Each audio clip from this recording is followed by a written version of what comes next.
지금 한국 경제에서 가장 위험한 숫자가 뭔지 아십니까? 많은 사람들이 집값을 이야기합니다. 어떤 사람은 주식을 이야기하고 또 어떤 사람은 환율이나 물가를 걱정합니다. 그런데 진짜 위험한 숫자는 따로 있습니다. 바로 국민 가계부채 2,000조 원입니다. 더 무서운 건 단순히 빚이 많다는 사실이 아닙니다. 그 빚이 어떤 구조로 쌓여 있는가가 문제입니다. 만약 금리가 다시 오르고 집값이 흔들리기 시작하면 지금 우리가 생각하는 것보다 훨씬 큰 충격이 동시에 터질 수 있습니다. 그리고 그 충격은 일부 투자자만의 문제가 아닙니다. 평범한 직장인, 자영업자, 은퇴를 앞둔 50대와 60대까지 모두 연결되어 있습니다. 지금부터 왜 한국 경제가 위험한 구조 안으로 들어가고 있는지, 그리고 우리는 무엇을 준비해야 하는지 이야기해 보겠습니다. 지금 한국의 가계 신용잔액은 1993조 원 수준까지 올라왔습니다. 사실상 2,000조 원 돌파 직전입니다. 문제는 이 숫자가 너무 커졌다는 것만이 아닙니다. 더 위험한 건 한국의 빚이 대부분 부동산과 연결되어 있다는 점입니다. 주택담보대출 비중이 절반을 넘고 그중 상당수가 변동금리입니다. 이 말은 금리가 오르면 국민 전체의 월 고정지출이 동시에 증가한다는 뜻입니다. 예를 들어보겠습니다. 어떤 사람이 5억 원 주택담보대출을 변동금리로 받았다고 가정해보겠습니다. 금리가 4%일 때는 매달 갚는 돈이 어느 정도 버틸만 했을 수 있습니다. 그런데 금리가 6%로 올라가면 상황이 완전히 달라집니다. 매달 수십만 원이 추가로 빠져나가기 시작합니다. 많게는 월 30만 원, 40만 원 이상 차이가 납니다. 그런데 여기서 중요한 사실이 있습니다. 이게 한 사람의 문제가 아니라는 겁니다. 수백만 가구가 동시에 소비를 줄이게 됩니다. 외식 안 합니다. 여행 줄입니다. 차 안 바꿉니다. 쇼핑 안 합니다.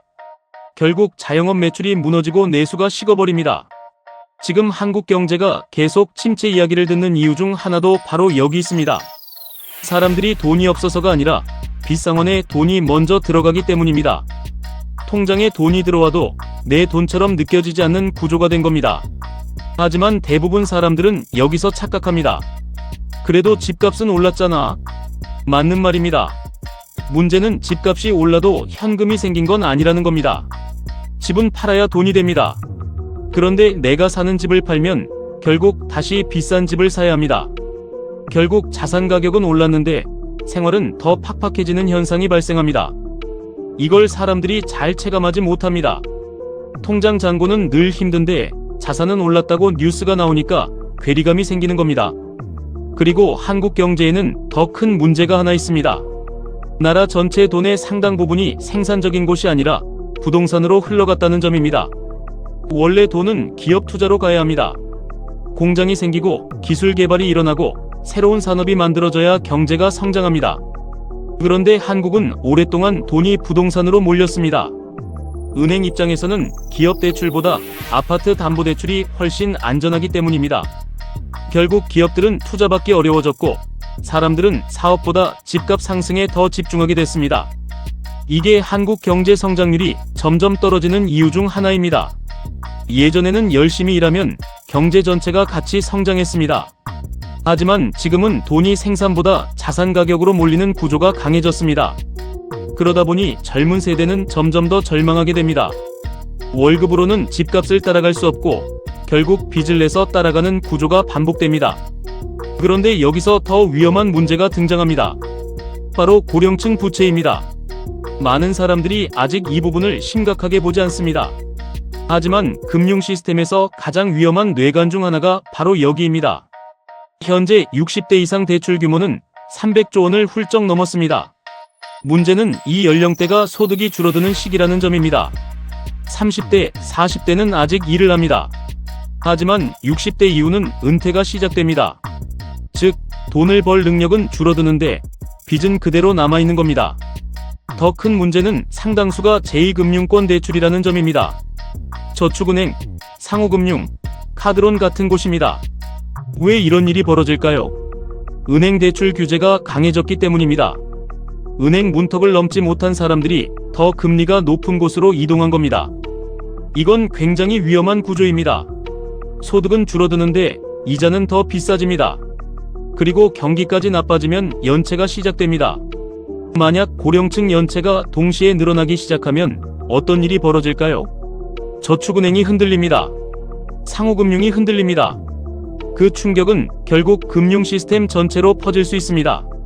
2008년 미국 서브프라임 사태도 결국 비슷한 구조였습니다. 처음에는 작은 균열처럼 보였습니다. 하지만 빚이 연결되면서 결국 금융시장 전체가 흔들렸습니다. 물론 한국이 당장 미국처럼 된다는 뜻은 아닙니다. 하지만 구조 자체가 취약하다는 건 분명한 사실입니다. 특히 한국은 초고령 사회로 들어가고 있습니다. 앞으로는 소득이 줄어드는 인구가 계속 늘어납니다. 그런데 그 사람들이 대출까지 많이 안고 있다면 경제는 점점 더 소비가 줄어드는 방향으로 갈 가능성이 큽니다. 이걸 모르면 앞으로 더 힘들어집니다. 왜냐하면 이제는 단순히 열심히 일하면 된다 수준으로 해결되는 문제가 아니기 때문입니다. 금리 구조를 이해해야 하고 내 현금 흐름을 관리해야 하고 부채를 어떻게 다룰지 전략이 필요합니다. 그렇다면 지금 우리는 무엇을 해야 할까요?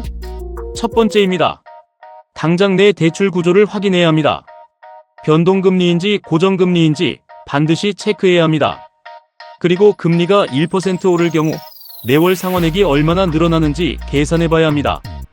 이건 선택이 아니라 생존 문제입니다. 두 번째입니다. DSR을 체크해야 합니다. 내 소득 대비 원리금 부담이 얼마나 되는지 봐야 합니다. 많은 사람들이 아직 버틸만 하다고 생각합니다.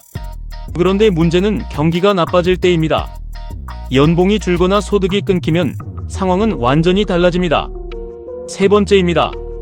현금 흐름을 무조건 확보해야 합니다.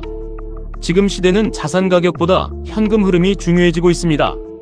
집값이 올라도 현금이 없으면 결국 버티지 못합니다. 반대로 현금 흐름이 안정적이면 위기 속에서도 기회를 잡을 수 있습니다. 네 번째입니다. 무리한 레버리지를 조심해야 합니다. 특히 이번이 마지막 기회라는 말에 흔들리면 안 됩니다. 대부분의 사람들은 시장이 가장 뜨거울 때 가장 위험한 선택을 합니다.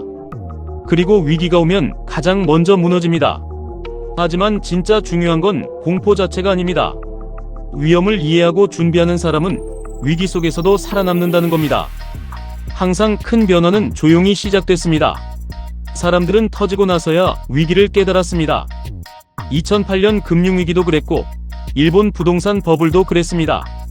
처음에는 모두가 설마 괜찮겠지라고 생각했습니다. 하지만 구조적인 문제가 누적되면 결국 어느 순간 폭발합니다. 지금 한국 경제도 중요한 갈림길 위에 있습니다. 빚 자체보다 더 중요한 건 그 빚을 감당할 수 있는 구조인가입니다. 그리고 지금은 그 구조가 점점 취약해지고 있습니다. 이제 선택해야 할 시간입니다. 남들이 괜찮다고 하니까 따라가는 사람이 될 것인지 아니면 지금부터라도 내 현금 흐름과 부채 구조를 점검하면서 준비하는 사람이 될 것인지 말입니다. 위기는 항상 준비한 사람에게는 기회가 되기도 합니다. 하지만 아무 준비 없이 맞이하면 삶 전체가 흔들릴 수도 있습니다. 오늘 영상이 여러분이 자신의 재무 구조를 다시 점검해보는 계기가 되었으면 좋겠습니다.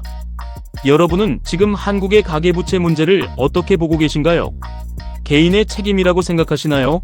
아니면 제도의 문제라고 생각하시나요? 댓글로 여러분 생각도 함께 남겨주세요. 앞으로도 돈의 흐름과 시대 변화 속에서 반드시 알아야 할 경제 이야기 계속 전해드리겠습니다. 영상이 도움이 되셨다면 좋아요와 구독도 부탁드립니다.